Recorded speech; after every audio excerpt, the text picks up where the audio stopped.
सभापति महोदय, आज से लगभग 163 साल पहले क्रिमिनल लॉ से संबंधित ये जो 3 कानून आईपीसी से जुड़े हुए, उनको ब्रिटिश पार्लियामेंट ने पारित किया था और आज 163 साल के बाद भारतीय न्याय संहिता को आज़ाद भारत की संसद पारित कर रही है।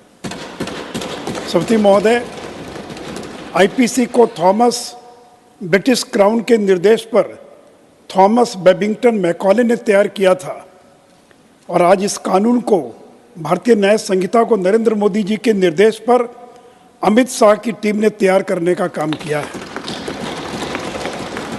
महोदय, जहां पुराने कानून का नाम अंग्रेजी में था इंडियन पेनल कोड, वहीं नए कानून का नाम हिंदी में है भारतीय न्याय संहिता। महोदय, जहां आईपीसी और सारे कानून भारतीयों को दंडित करने के लिए बना था, वहां भारतीय न्याय संहिता भारतीयों को न्याय देने के लिए बना है। महोदय, पुराने कानून में राजद्रोह का प्रावधान था और नए कानून में देशद्रोह का प्रावधान है।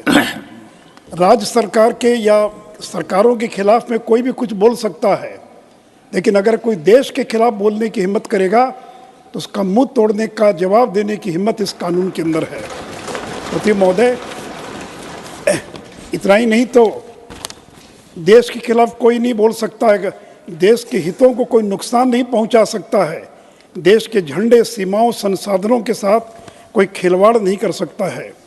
महोदय, जहां आईपीसी गुलाम भारत का कानून था, वहीं भारतीय न्याय संहिता आज़ाद भारत का कानून है। सभापति महोदय, लॉर्ड मैकाले ने क्रिमिनल लॉ जो शरीयत के अनुसार उस जमाने में चल रहा था, और सभापति महोदय, उस जमाने में शरीयत के अनुसार क्रिमिनल लॉ था, उसे समाप्त कर इंग्लिश लॉ इस देश में लागू करने का काम किया था।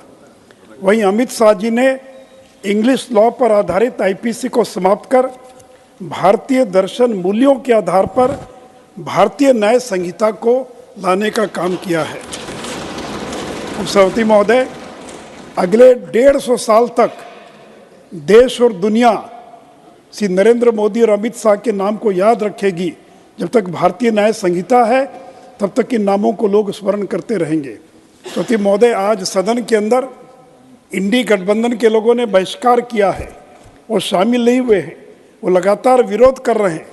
तो मैं चुनौती देता हूँ कि अगर इंडी गठबंधन में हिम्मत है तो वो घोषणा करे कि अगर गलती से उनकी सरकार बन गई तो वो भारतीय न्याय संहिता को रद्द कर आईपीसी को दोबारा इस देश के अंदर लागू करने का काम करेंगे।